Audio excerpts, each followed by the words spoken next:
Assalamualaikum warahmatullahi wabarakatuh. Perkenalkan, nama saya Muhammad Nuri Noha, NIM 24550054. Di sini saya akan melakukan pemrosesan peramalan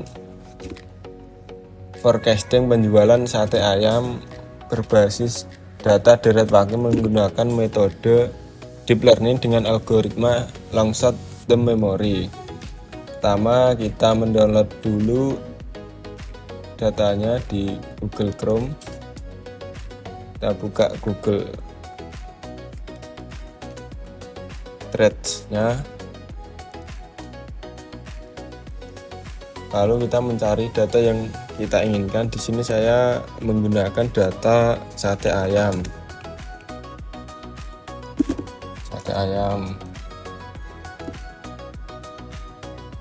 Setelah itu kita cari datanya di 30 hari terakhir, lalu kita download. Ini kita udah download. Setelah download, kita masuk ke folder downloadnya tadi, lalu kita rename menjadi sate ayam, namanya menjadi sate ayam. Setelah kita rename, nah ini kita copy, saya masukkan ke folder tugas. Ini sudah ada di sini. Setelah itu kita masuk ke ChatGPT ya. Ini balik lagi ke Google Chrome, ChatGPT, take ChatGPT. Nah, itu kita masukkan promptnya. Ini promptnya.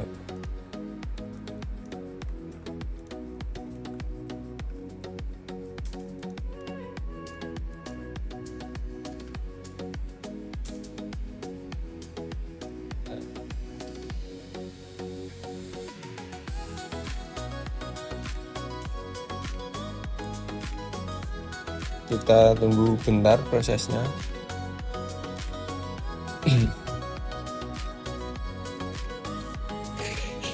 Setelah muncul ini, kita copy datanya, kita copy semua ya. Ini saya sudah simpan di notepad, tinggal nyalin aja. Setelah itu masuk ke spidernya. Di sini saya menggunakan versi yang 3.10. Lalu kita paste. Setelah paste, kita save filenya. Nah, kita cari foldernya. Nah,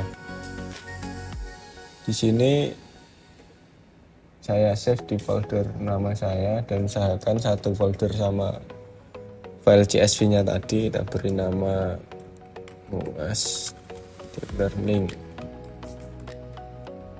Enter.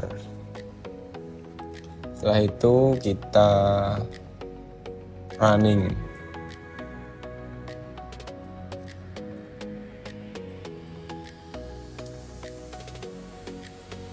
Nah, setelah itu kan nanti akan muncul grafiknya. Ini grafiknya.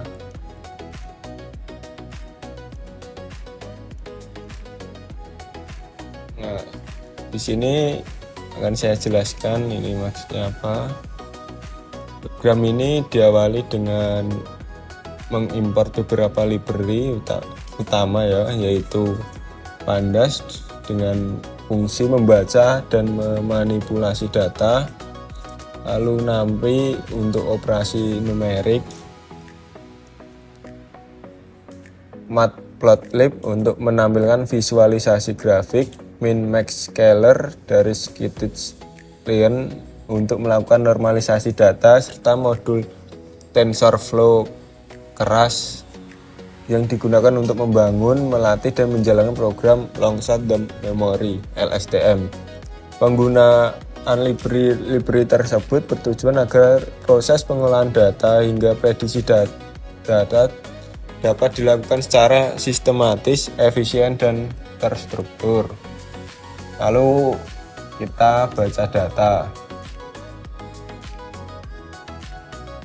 Tahap pertama adalah pembacaan data dari file sate ayam yang sudah kita download dari Google Trad tadi, di mana satu baris awal dilewati karena tidak diperlukan. Selanjutnya kolom hari diubah menjadi DS yang mempresentasikan tanggal, dan kolom penjualan diubah menjadi Y sebagai variabel target. Kolom tanggal kemudian dikonversi ke dalam format datetime agar dapat diproses sebagai bahan time series. Setelah itu dapat difilter agar hanya menyisakan kolom tanggal dan nilai penjualan, serta dilakukan penghapusan data kosong atau missing value untuk memastikan data yang digunakan memiliki kualitas yang baik dan tidak mengganggu proses pelatihan model. Pada tahap berikutnya ini ya, normalisasi, yaitu mengubah skala nilai penjualan ke dalam rentang 0 sampai 1 menggunakan metode min-max scaling. Normalisasi ini sangat penting dalam deep learning karena LSTM bekerja lebih optimal jika nilai input berada pada skala yang seragam, sehingga proses pembelajaran menjadi lebih cepat, stabil, dan menghindari dominasi nilai besar terhadap nilai kecil. Data hasil normalisasi inilah yang selanjutnya digunakan sebagai input model. Selanjutnya, data sekuen untuk LSTM. Agar sesuai dengan karakteristik model LSTM yang mempelajari pola berdasarkan urutan waktu, dalam program ini digunakan window size besar 14. Iya, 14. Yang berarti model akan mempelajari pola penjualan dari 14 hari sebelumnya untuk memprediksi penjualan pada hari ke-15. Proses ini dilakukan dengan membentuk pasangan data input dan target menggunakan teknik slide window. Kemudian data input diubah ke dalam bentuk 3 dimensi,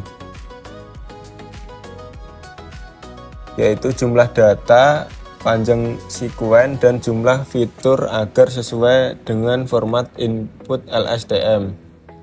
Tahap berikutnya, pembangunan model LSTM.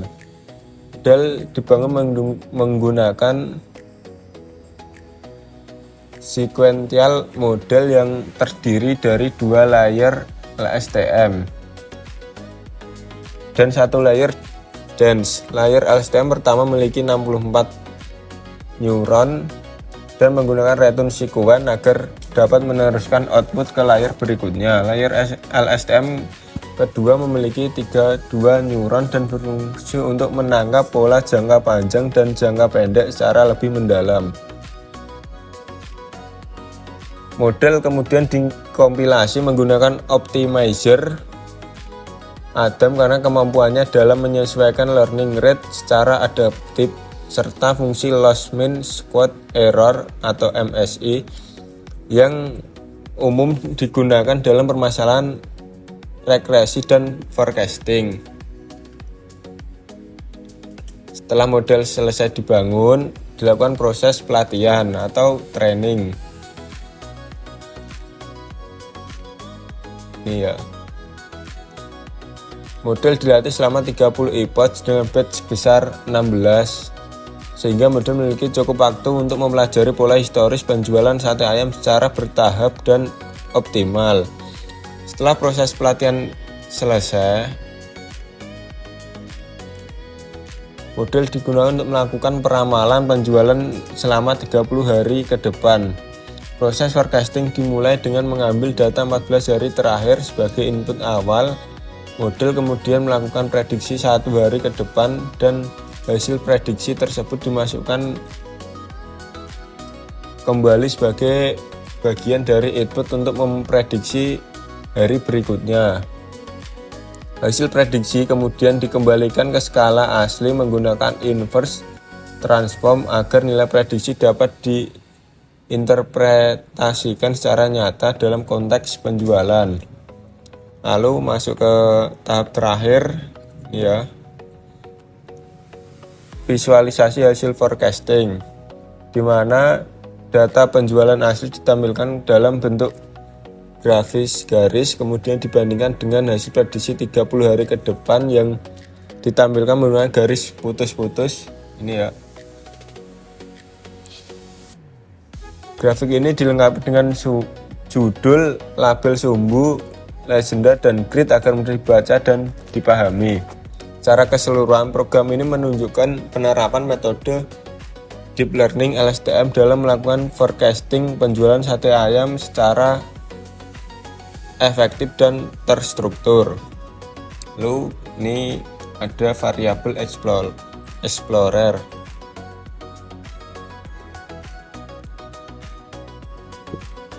Pada tampilan variabel explorer ditampilkan secara seluruh variabel yang terbentuk selama proses pengolahan data, pelatihan model hingga tahap peramalan. Fitur ini sangat membantu dalam memantau struktur data, tipe variabel, ukuran data, serta nilai yang dihasilkan pada setiap tahapan pemodelan. Variabel df ini ya merupakan data frame utama yang berisi data awal sebelum dilakukan pemrosesan lebih lanjut. Data ini terdiri dari 31 baris dan 2 kolom, yaitu kolom ds yang mempresentasikan data waktu dan kolom y mempresentasikan nilai numerik yang akan diprediksi.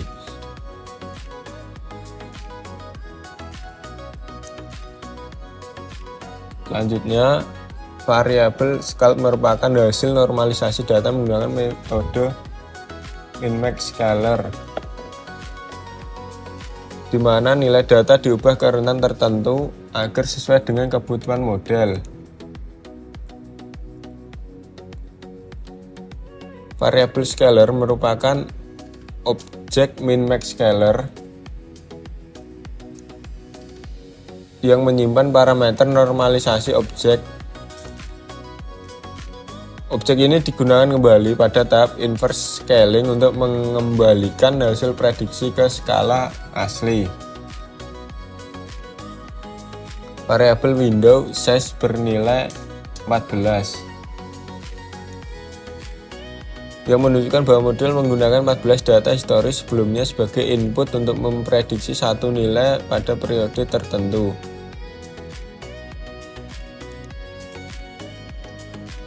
Variabel X